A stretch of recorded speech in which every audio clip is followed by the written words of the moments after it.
Hi, this is Jonna with Bees Knees SVG, and today I'm going to show you how to make this adorable Witch's Cauldron lantern just in time for Halloween.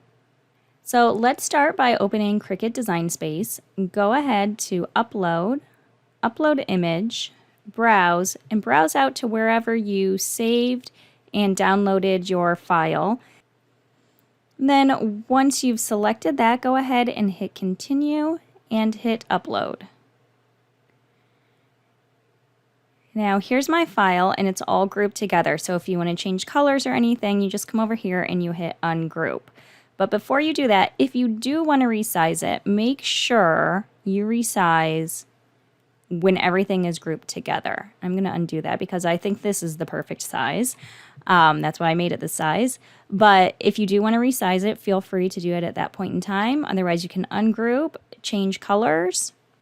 And if everything is fine just the way it is, then you can go ahead and hit the Make button.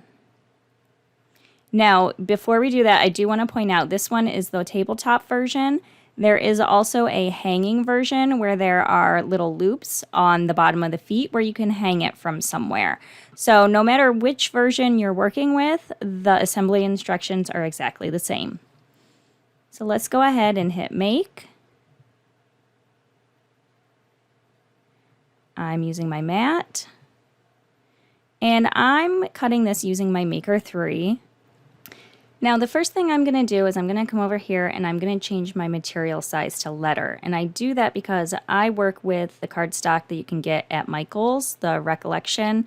You can get 50 or 60 in a pack and it's super affordable. It's often on sale, like buy one, get one half off. So that's what I like to use. 65 pounds, 80 pounds works great too. So go ahead and just change it to whatever material size. And because the rest of these fit on an 8.5 by 11, I'm not going to bother to change the mat size. But what I do want to point out is I want to walk through these pieces and tell you what we are dealing with. These pieces right here, so they help make the lantern. This little piece right here is a panel. And I like to cut it on intricate cut. So there's a setting. If you're using an Explore, turn it to custom. If you're using your Maker, search for intricate cut. And I just, whatever's on the page with it, just, that's fine. Those can be cut intricate too. They don't need to, but if it ends up that it's on a page with other things like this, that's fine. So then here I do the same thing. I do intricate cut because all these little branches and this little witch, it requires an intricate cut. This I just do medium cardstock for the belt buckles. These little panels in blue are the vellum piece that goes behind those intricate cut panels. So Cricut actually has a setting under paper for vellum, so I select that when cutting those out. And then this last mat, these are the bubbles for the cauldron and then the belt buckles. So I like to use glitter purple cardstock for that, but you don't have to. You can use regular, but if you do use glitter, then use the glitter cardstock setting. And I cut everything besides the glitter on a light grip blue mat, as long as it's a new, fairly sticky one. Everything works well and peels off of that easier. If you use anything stronger, those intricate pieces can tear when they come off. So let's go ahead and cut these pieces out. Then just make sure when removing the items from your mat, flip your mat upside down and then peel the mat away from the paper. This will keep it from rolling the paper, so it'll come off nice and flat. And also it'll help prevent anything from tearing off on the mat. So this is very intricate, has a lot of little pieces, and we don't want to pull up and tear any of these branches. Okay, after you have everything cut out, you just want to gather all your pieces and you want to make sure, sometimes you have these little hanging on pieces that you just need to pull out, especially around these intricate little panels. Don't worry if you rip the ends of some of your little gnarly trees. They're supposed to look gnarly, so no big deal. But go ahead and clean those all up because we want to make sure everything is nice and clean and ready to go before we assemble. Okay, so we want to take these two pieces and make sure they are facing the right direction. So this is side up. And go ahead and take your orange one and flip it over. And go ahead and put glue on the back of your orange piece.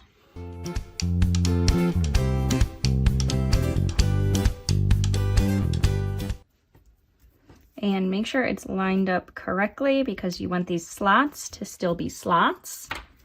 Now you want to take your next main layer of the cauldron and you want to glue it on top. So again, make sure it's facing the right way, then flip it upside down and put glue on it and glue it on.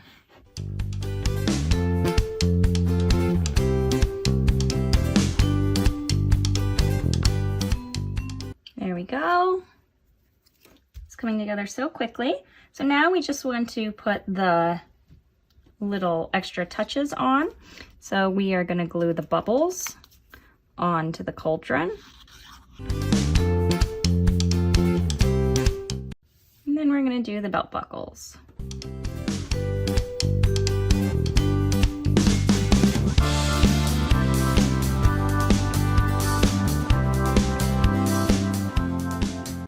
Perfect.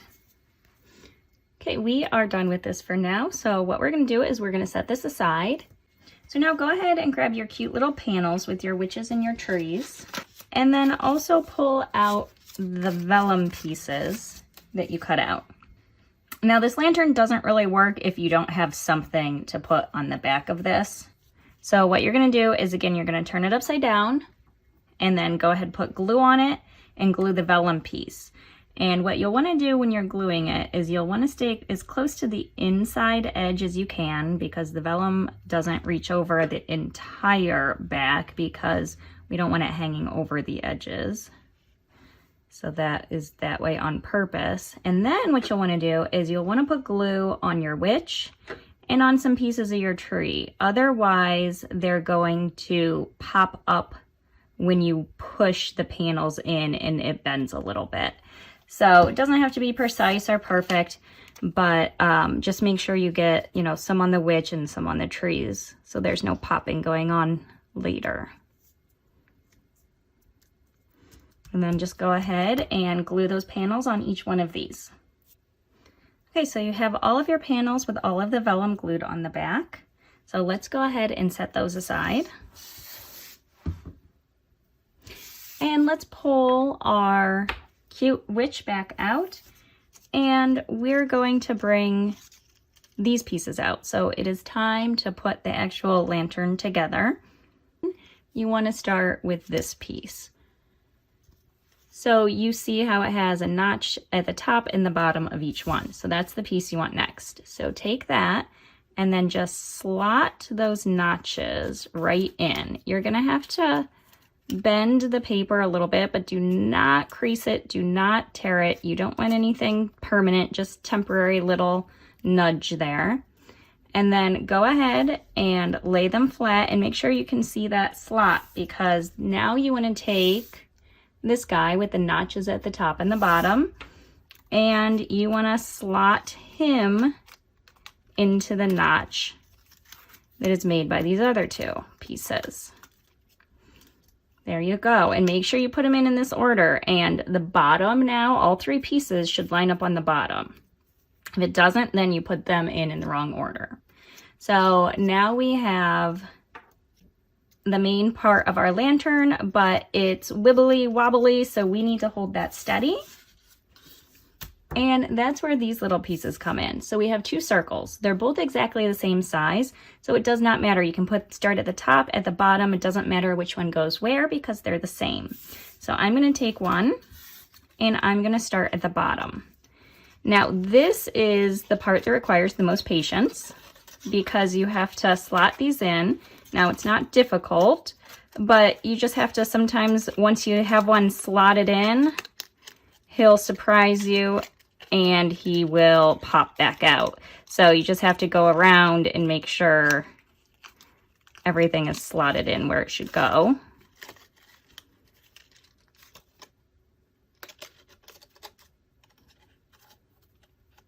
And again, sometimes you might have to bend the paper a little bit to get it in that slot because that's what makes it nice and secure. But do not tear anything, do not crease anything. Just pull it past and it'll give. Okay, so there you go. You can see that we have all of our slots in and we're starting to get more sturdy already. And just double check, make sure everything is in its place and nothing has popped back out. And then you take your last circle and go ahead and wherever you started, if you started at the top, go to the bottom. If you started at the bottom like me, now put in your top.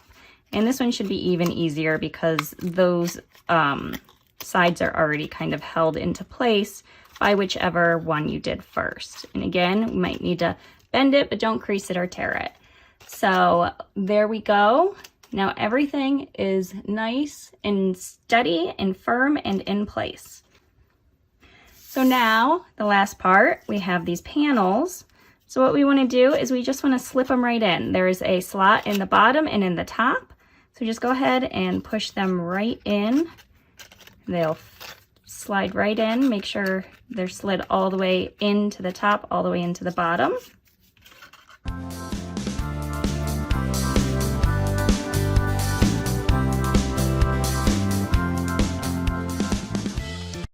So yours should look just like this. It looks perfect. And that's what I mean about you have to kind of glue the witch and the trees on, because if you don't, then the witch is popping out like this. So that's lovely. If you are doing the one like I am that sits on the tabletop, you can see it should sit up and it's nice and sturdy. And what I love about this too is from the back, it looks nice. So that's why we did that extra layer right there. So you can approach it from the front or the back and it looks great. And if you're doing the one that hangs, then you can put your string in and hang that. But we're forgetting one thing. So let's talk about lights. And I have 3 different options that I like to work with. So the first is your basic LED tea light. So you can open the back or wherever you want to put it, turn it on, put it into your lamp.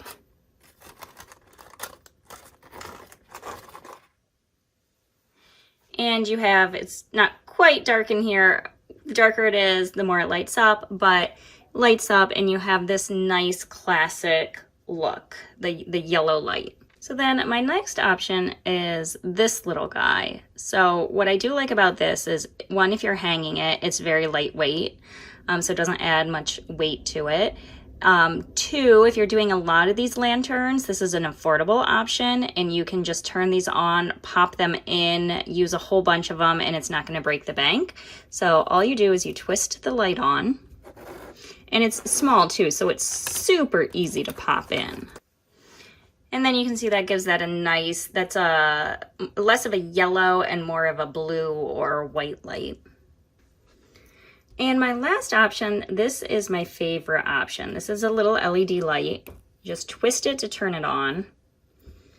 And right now it's going through all the different rainbow colors, but I love this for 2 reasons. One, the purple is super cool. You can take it through different colors, let it rotate through, or select whichever color you want. Like, let's put it on purple. And as you can see, this is the other reason why it's so cool. It has a remote, so you can put it in there and you can just turn it on and off each night without having to open your lantern and turn it on and off. You can just use your remote and you don't have to open the lantern. So this is my favorite option. I'll link all these options below, and you can choose whichever one works best for you. Just don't use an open flame. That's very dangerous. And another great thing about these is you can disassemble them and pack them away flat, because we didn't use any glue. If you remember the 3D portion, we didn't use any glue. We just slotted it together. So you can use these year after year. So have fun making your witch's cauldron. Happy Halloween.